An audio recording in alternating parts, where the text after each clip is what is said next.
Good morning students. आज BSc part first botany classes के अंदर अपना जो टॉपिक है वो है DNA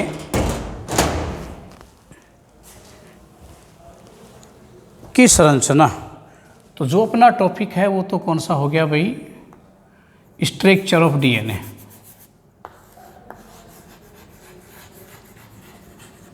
structure of DNA, DNA की संरचना के बारे में आज हम पढ़ेंगे।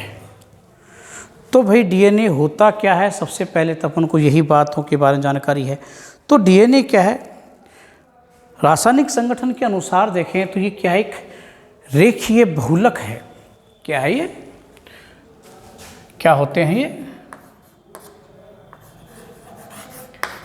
रेखीय लीनियर ना बहुलक, बहुलक हैं जो कि नॉर्मल कैसे हैं, पॉलीन्यूक्लियोटाइड। रेखीय बहुलक हैं जो कि पॉलीन्यूक्लियोटाइड होते हैं। पॉलीन्यूक्लियोटाइड होते हैं। डीएनए आपके क्या है, बहुलक हो गए। और ये क्या कहा, न्यूक्लियोटाइडों के एकलक, जो न्यूक्लियोटाइडों के एकलक से मिलकर बने होते हैं। ये क्या है, न्यूक्लियोटाइड के मोनोमर्स।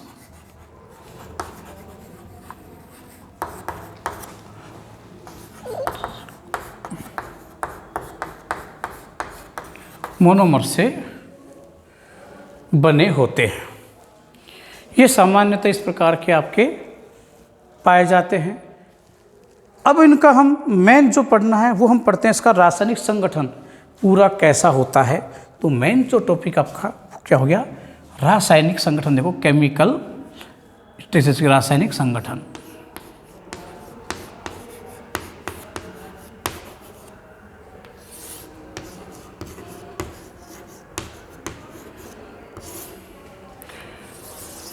रासायनिक संगठन,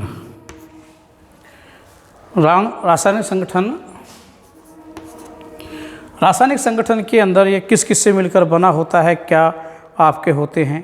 तो ये क्या होते हैं आपके, मैंने बताया आपका कि न्यूक्लियोटाइड होते हैं। ये क्या होते हैं आपके, न्यूक्लियोटाइड। क्या है ये, न्यूक्लियोटाइड। और न्यूक्लियोटाइड जो होते हैं, तो न्यूक्लियोटाइडों को देखें तो तीन चीज़ों से मिलकर क्या होते हैं, ये आपके बने होते हैं। क्या क्या होता है इनके अंदर, नाइट्रोजन क्षारक। क्या क्या होती हैं, नंबर 1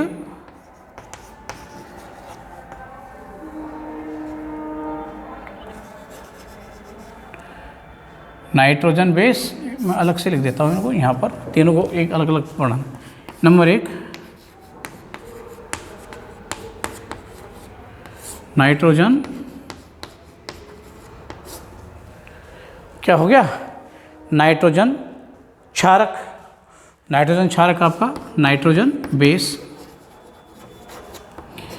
इन्हें अपन बांटते हैं तो ये क्या है, दो भागों के अंदर इन्हें अपन क्या कर सकते हो, आप इन्हें बांट सकते हो।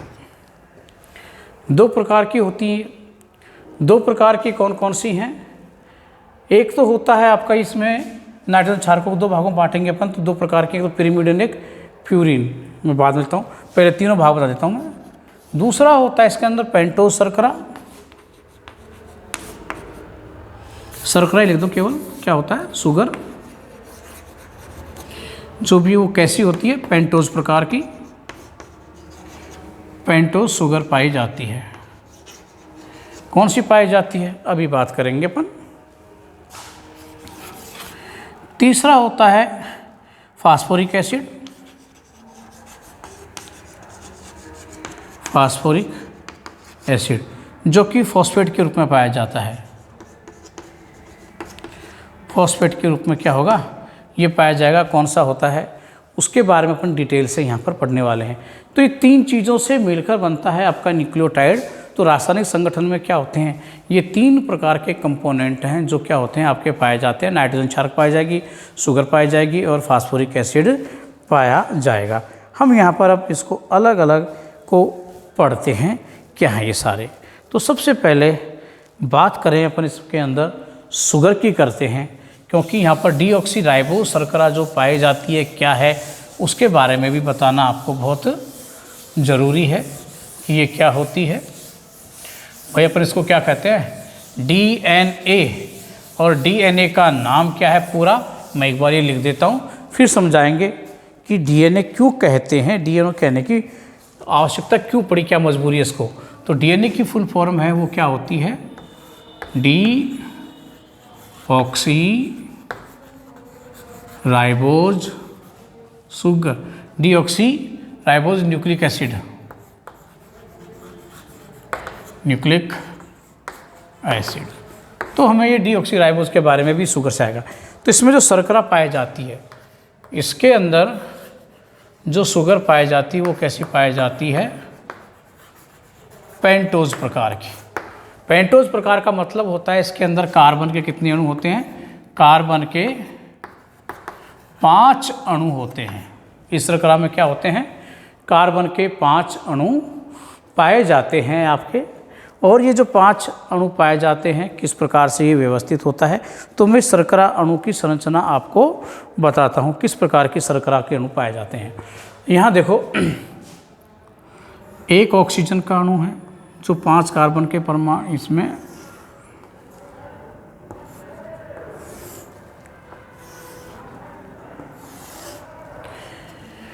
ये प्रत्येक ये क्या है, कार्बन को शो कर रहा है। यहाँ ये तो क्या है आपके कार्बन हो गए, इसमें एक कार्बन, 2, 3, 4, एक होता है यहाँ 5। तो इसमें टोटल कितने होते हैं, 5 कार्बन इसके अंदर क्या होते हैं पाए जाते हैं।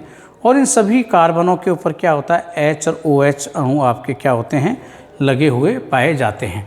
H तो यहाँ पर है, जैसे कि H है, इधर क्या पाया जाएगा OH है, इधर ये कार्बन संख्या 2 है, ये 1 कहलाती है, ये 3, ये 4 और ये क्या कहलाएगी आपकी 5। CH2OH इसके ऊपर क्या होता है लगा होता है, यहाँ पर OH है ना, CH2OH है आपका। H यहाँ करो तो एक H इधर अपन ले सकते हो, एक H इधर हो गया, एक H ये हो गया। यानी सबके ऊपर क्या देखा हमने, H और OH इस प्रकार से क्या होता है, ये एक शर्करा के अणु की संरचना है। ये संरचना किसकी हो गई, शर्करा के अणु की संरचना, जो प्रत्येक कार्बन के ऊपर एक OH समूह आपको दिख रहा है। OH ऑक्सी जिसको कहते हैं अपन, है ना। अब यहाँ देखो ये सब पे दिख रहा है कार्बन संख्या 2 पर, ये कार्बन संख्या 2 है। इस कार्बन संख्या 2 पर डीएनए के अंदर क्या होता है, एक ऑक्सीजन नहीं होता, एक ऑक्सीजन की कमी होती है, यानी कि निकल गया। तो डी कमी का मतलब डी से होता है निकल जाना। तो एक ऑक्सीजन अणु इसमें से क्या हो गया है, निकल गया इस शर्करा के अणु में से, इसीलिए इसको डीऑक्सी कह गया। एक ऑक्सीजन का अणु क्या हो गया जब निकल गया, तो ये क्या कहलाएगा, डीऑक्सी कहलाएगा। कहलाएगा नहीं कहलाएगा, इसीलिए हम इसको क्या कहते हैं, डीऑक्सीराइबोज शर्करा कहा जाता है। यही वजह है इसको डीऑक्सीराइबोज कहने का, क्योंकि इसके अंदर एक ऑक्सीजन के परमाणु की क्या होती है, कमी होती है। जबकि आरएनए की बात करें, आरएनए में राइबोज शर्करा पाई जाती है, तो वहाँ पर क्या होगा, ये OH के रूप पाया जाएगा, तो वो क्या हो जाएगा, राइबोज शर्करा हो जाएगी। और डीएनए के अंदर एक ऑक्सीजन क्या होता है आपका निकल जाता है, इसलिए डी मतलब एक कमी हो गई। एक ऑक्सीजन की कमी होने के कारण ही हम इसको क्या कहते हैं, डीऑक्सीराइबोज कहते हैं। तो ये बात आपको समझ में आई, डीऑक्सीराइबोज क्यों कहा गया, है ना। तो ये हो गया इसमें डीऑक्सीराइबोज। अब देखो इसको पढ़ते हैं, मेन चीज क्या क्या होता है। कार्बन संख्या 1 जो है,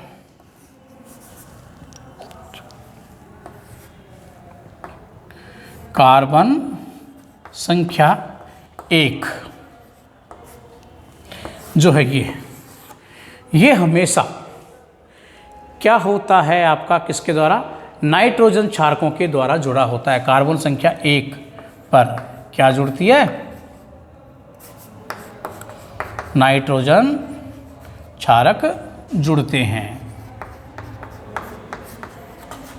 कैसे जुड़ते हैं वो मैं आपको बताऊंगा, नाइट्रोजन क्षारक जब पढ़ेंगे उस समय अपन उसके ऊपर बात करेंगे कैसे जुड़ते हैं। यहाँ केवल ये बात रखो कि एक के ऊपर तो हमेशा नाइट्रोजन बेस क्या होगा आपका जुड़ा हुआ रहेगा। नंबर 2, दूसरी महत्वपूर्ण बात इसके अंदर कार्बन संख्या 3 और कार्बन संख्या 5, कार्बन संख्या 3 व कार्बन संख्या 5 देख रहे हो, 5 वाला ये है, 3 वाला ये है, इनके ऊपर, इन पर या इनसे क्या जुड़ते हैं आपके फास्फोरिक एसिड। इससे क्या जुड़ेगा, फास्फोरिक एसिड जुड़ा होता है। कैसे जुड़ते हैं, ये कैसे जुड़ता है, ये कैसे जुड़ता है, इन दोनों की भी जानकारी हम लेंगे, लेकिन वो आगे फिलहाल केवल हम इस शर्करा के अणु के बारे के अंदर ही आपको बता रहे हैं, है ना। तो ये इस प्रकार से क्या होगा, इनके ऊपर ये आपके जुड़े हुए हो गए। तो ये बात हो गई किसकी, आपकी शुगर के बारे में। तो शुगर के बारे में आप ढंग से देख लो कि जो शुगर होती है वो 5 कार्बन वाली पाई जाती है, जिसकी संरचना हमने ये बताई। और इसके जो कार्बन संख्या 2 पर है वहाँ क्या होता है, एक ऑक्सीजन की क्या होती है, डिफिशियंसी होती है, यानी कमी होती है। और डिफिशियंसी की कम होने के कारण ही हमने इसको क्या कहा, डीऑक्सीराइबोज शर्करा कहा गया है। तो ये महत्वपूर्ण बात है याद रखने के लिए कि डीऑक्सीराइबोज क्यों कहा जाता है। तो एक तो अपने अणु बता दिया आपका, इसके अंदर क्या होती है, पेंटोज शर्करा होती है, जिसकी संरचना हम यहाँ पढ़ चुके। अब दूसरा पढ़ते हैं अपन।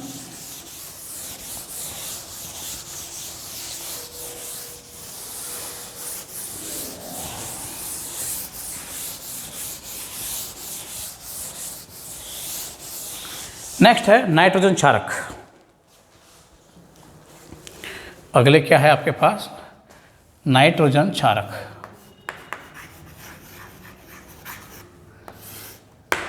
नाइट्रोजन क्षारकों को देखें तो नाइट्रोजन क्षारक आपके क्या होते हैं भाई, 2 भागों में हमने इसको क्या किया गया है, बांटा गया है। 2 भागों में हम क्या करते हैं, इन नाइट्रोजन क्षारकों को बांटते हैं। एक तो है आपका प्यूरीन, या पहले प्रीमिडीन ले लिया है ना, प्रीमिडीन,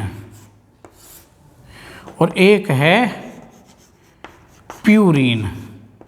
2 प्रकार के नाइट्रोजन क्षारक हैं जो क्या होते हैं, अपने पास यहाँ पर क्या होते हैं, पाए जाते हैं। एक प्रीमिडीन है और दूसरा क्या है आपका प्यूरीन होता है। अब देखो प्रीमिडीन, इसके अंदर तो क्या है आपका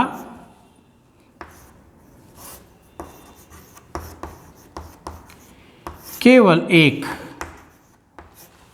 क्या पाई जाती है, बेंजीन वलय, केवल एक बेंजीन वलय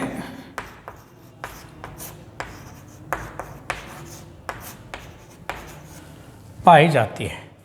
एक ही बेंजीन वलय है जो क्या होती है, इसके अंतर्गत होती है। बेंजीन वलय जानते ही हो आप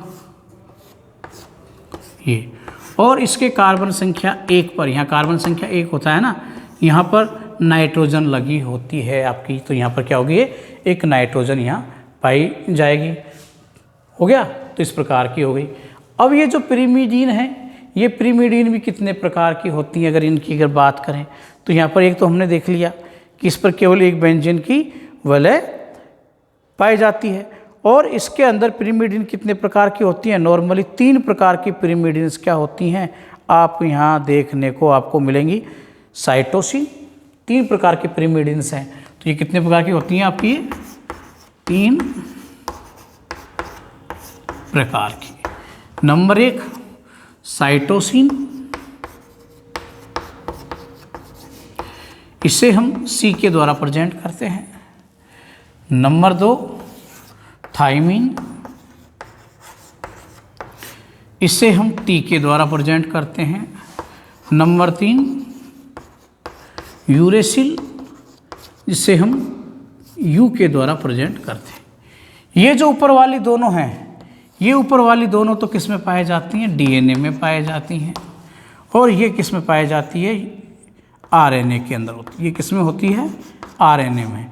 यानी कि जो थाइमीन है वो आरएनए के अंदर क्या होती है, एब्सेंट होती है, और ये डीएनए के अंदर क्या होती है, एब्सेंट होती है। आई बात समझ में? तो पिरिमिडिन की बात करें कि तो केवल एक बेंजीन वाले हैं और इसका जो कार्बन संख्या 1 है वो पेंटोज शर्करा के साथ में क्या होता है, अटैच होता है। अभी मैं बना के बताऊंगा। और क्या नाम, ये 3 प्रकार की होती हैं, साइटोसिन हो गया, थाइमीन हो गया, यूरेसिल। साइटोसिन और थाइमीन ये तो किस में पाई जाती हैं, आरएनए के अंदर पाई जाती हैं। साइटोसिन और थाइमीन तो किस में पाई जाती हैं, डीएनए में पाई जाती हैं। जबकि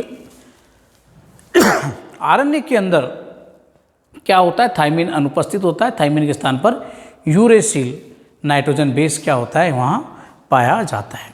इसी प्रकार से बात करें अपन किसकी, प्यूरीन की। तो प्यूरीन में देखो, यहाँ महत्वपूर्ण बात, इसके अंदर 2 वलय होती हैं, इम्पोर्टेंट है। इसमें कितनी वलय पाई जाएंगी, 2 वलय होती हैं। एक वलय तो कैसी होती है, बेंजीन वलय। एक तो कौन सी वलय है, बेंजीन वलय। दूसरी है इसके अंदर पेंटोज वलय, है ना। यानी कि पेंटोज क्या कहोगे, एक तो बेंजीन की वलय हो गई आपकी, जिसको अपन हेक्सा वलय कह सकते हैं, बेंजीन वलय। दूसरा होती है पेंटा वलय, है ना। दूसरी होती है आपकी पेंटा वलय। तो ये 2 वलय क्या होती हैं, इसके अंतर्गत पाई जाती हैं, जिन्हें अपन किस प्रकार से अगर संरचना इसकी बनाई जाए तो इसकी संरचना कैसी हो जाएगी।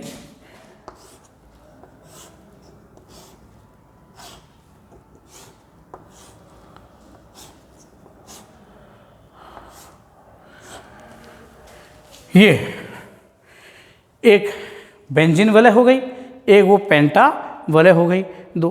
तो यहाँ जो नाइट्रोजन 9 से क्या होता है, ये जोड़ा होता है किसके साथ में, तो यहाँ 1, 3, 7 और 9 पर तो क्या होता है, नाइट्रोजन यहाँ पाया जाता है। तो ये आपको इसमें ध्यान में रखना है। 1, 3, 7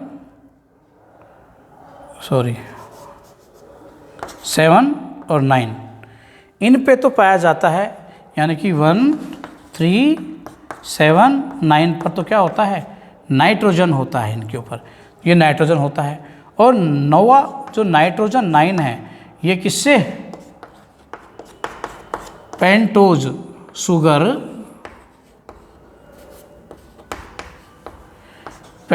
शुगर के कार्बन 1 पर जुड़ता है। पेंटोज शुगर के कार्बन 1 पर क्या होता है, यह जुड़ता है। भी एक डायग्राम के द्वारा मैं इसको समझाने की भी आपको कोशिश अभी करता हूँ, किस प्रकार से ये आपका अटैच होता है। अब इनके प्रकारों की बात करें, इसके प्रकार देखें तो 2 प्रकार के हैं। नंबर 1 एडेनिन, जिसे ए से प्रेजेंट करते हैं। नंबर 2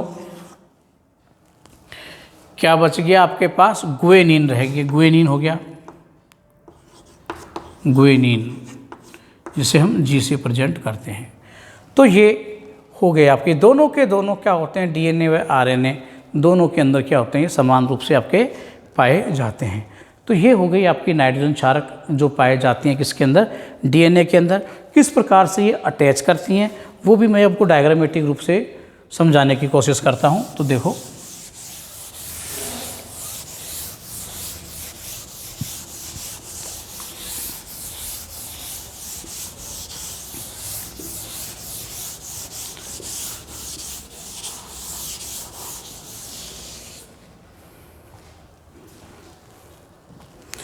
ये आपका पेंटोज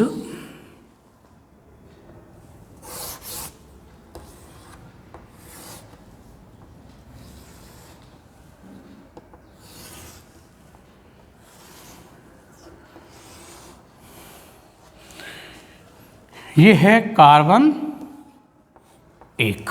कौन सा है? कार्बन 1। और कार्बन 1 से ही हमने क्या जोड़ी हैं, क्या जोड़ रखी हैं? नाइट्रोजनों को। तो नाइट्रोजन के अंदर अगर बात करें, यहाँ पर क्या जुड़ेगा आपका? नाइट्रोजन बेस जुड़ने वाला है। अब नाइट्रोजन बेस 2 प्रकार के थे। तो अगर आपका मान लीजिए किसकी बात करें अपन, सबसे पहले किसको जोड़ना है? प्यूरीन को जोड़ना है। तो प्यूरीन जो जुड़ेगी वो किसके ऊपर जुड़ती है? वो जुड़ती है आपकी नाइट्रोजन 9 के ऊपर। तो नाइट्रोजन 9 में क्या होगा आपका? हमने जो डायग्राम बनाया अभी थोड़ी देर पहले,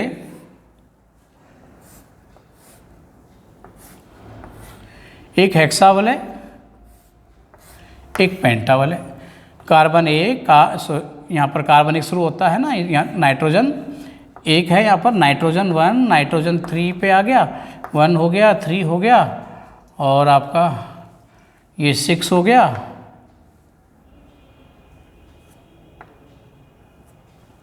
ये 7 हो गया, ये 9 हो गया, है ना, 1 3 7 9। तो ये जो नाइट्रोजन है इसके साथ में ये क्या करेगा? अपना बॉन्ड बनाता है। ये इसके साथ में बनाएगा, नाइट्रोजन 9 के साथ में क्या होता है? ये इस प्रकार से वहाँ से ये जुड़ी हुई रहेगी। और कार्बन 1 से पिरिमिडीन में होगा। तो ये तो किसके साथ में जोड़ा है अपने? ये तो हो गया आपका पिरिमिडीन का है, ये तो है प्रीमिडीन, सॉरी प्यूरिन ना, ये तो हो गया, ये तो किससे जोड़ दिया? प्यूरिन से जुड़ दिया। और प्रीमिडीन से कार्बन 1 पे जुड़ेगा। और ये जिसके द्वारा जुड़ते हैं ये बंध, एक बंध बनता है आपका, इसको कहते हैं ग्लाइकोसिडिक बंध। ग्लाइकोसिडिक बंध किस बंध के द्वारा बंध होता है? ये ग्लाइकोसिडिक बंध के द्वारा क्या होता है? नाइट्रोजन क्षारक है जो पेंटोस शर्करा के साथ में क्या होती हैं? ये अटैच होती हैं, जो कि एक दुर्बल प्रकार का बंध होता है। ये हमेशा क्या होगा? एक दुर्बल प्रकार का बंध आपका पाया जाता है। तो ये बात होता है। अब बात करें अपन डीएनए अणु की। तो डीएनए का जो अणु है आपका, डीएनए अणु में प्यूरिन है आपका और प्रीमिडीन, इन दोनों का अनुपात क्या होता है? समान पाया जाता है। प्यूरिन और प्रीमिडीन दोनों की मात्राएं क्या होती हैं? उसके अंतर्गत समान अपन क्या देखते हैं? एडेनिन बराबर थाइमिन, साइटोसिन बराबर क्या होते हैं? ग्वानिन।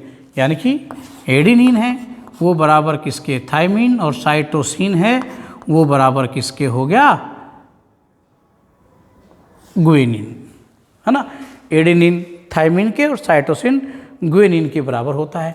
और इनमें जो बंध होते हैं आपस में जुड़े हुए, इसमें डबल बॉन्ड होता है, इसमें क्या होता है? ट्रिपल बॉन्ड होते हैं। और ये बंध कैसे होते हैं? हाइड्रोजन बॉन्ड होते हैं। कौन से बॉन्ड होते हैं? हाइड्रोजन बॉन्ड इनके मध्य पाए जाते हैं। ये भी आपको ध्यान में रखना ही है। तो इस प्रकार से क्या होता है? ये आपस में एक दूसरे के साथ में क्या ये जुड़े हुए होते हैं। और इनका जो अनुपात है, इनका अनुपात हमने बताया, इनका अनुपात क्या होता है? 1 अनुपात मिलेगा। बराबर मतलब 1 हो गया। इनका अनुपात कितना होता है? 1 अनुपात में। ये आपका आता है चिरगोफ का नियम था, उसके अंतर्गत आप इसको आगे अपन बता देंगे।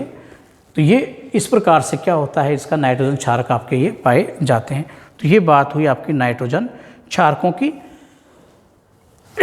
अगला जो टॉपिक है आपका, अगला जो रह गया तीसरा घटक, वो रह गया फास्फोरिक एसिड। तो देखो फास्फोरिक एसिड के अंदर अब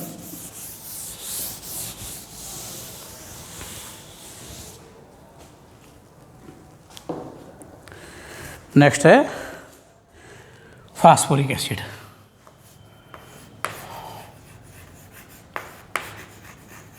फास्फोरिक एसिड देखो, फास्फोरिक एसिड के अंदर आपका, तो फास्फोरिक एसिड में क्या है? फास्फेट के रूप में आपका ये आपको इसमें देखने को मिलेगा। तो किस रूप में होता है ये? फॉस्फेट के रूप में। किस रूप में मिलेगा? फॉस्फेट के रूप में। और इसका जो सूत्र है, फॉर्मूला, वो क्या होता है? H3PO4।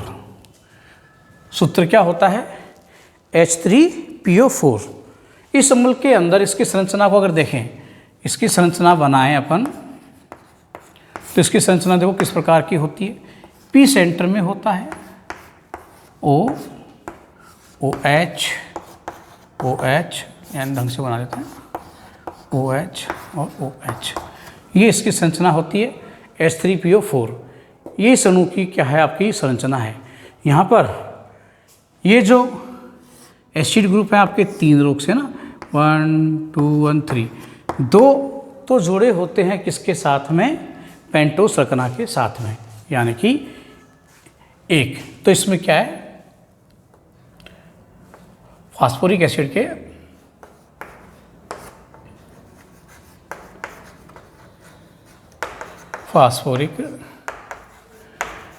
के दो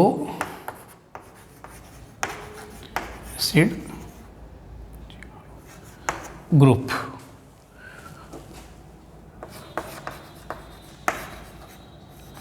पेंटोज शुगर के कार्बन 3 व कार्बन 5 पर फास्फोडाइएस्टर बॉन्डों द्वारा फास्फोडाइएस्टर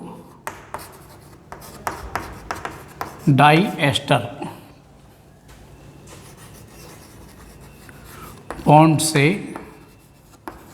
जुड़े रहते हैं। 2 तो जुड़ गए, बच गया तीसरा। तीसरा किससे जुड़ा होता है, नेक्स्ट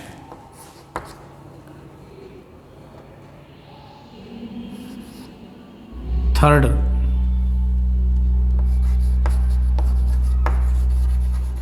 एसिड बॉन्ड जो है ये जुड़ा होता है हिस्टोन प्रोटीन और प्रोटामीन से। ये हिस्टोन प्रोटीन या प्रोटामीन्स से जुड़ा होता है, जो कि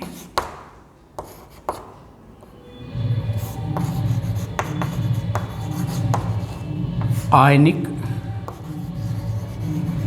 बॉन्ड से जुड़ता है। 1 2 3 तीनों के तीनों हमने बता दिए।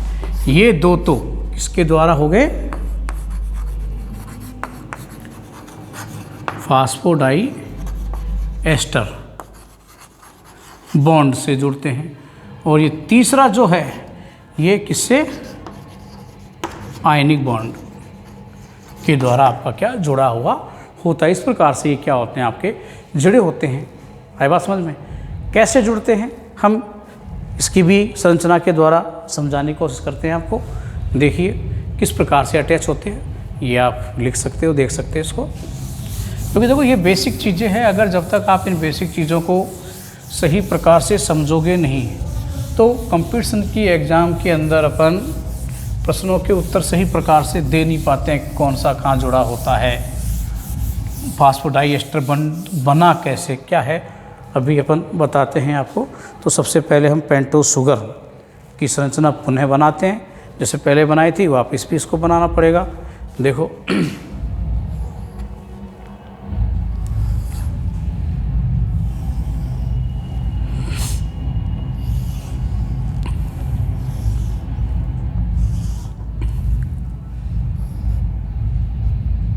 कार्बन 1 कार्बन 2, यहाँ में कोई मतलब नहीं है, हम यहाँ से शुरू करेंगे। कार्बन 3, कार्बन 4 और ये कार्बन। अब यहाँ देखो जुड़ा हुआ क्या है, कौन जुड़ता है, OH।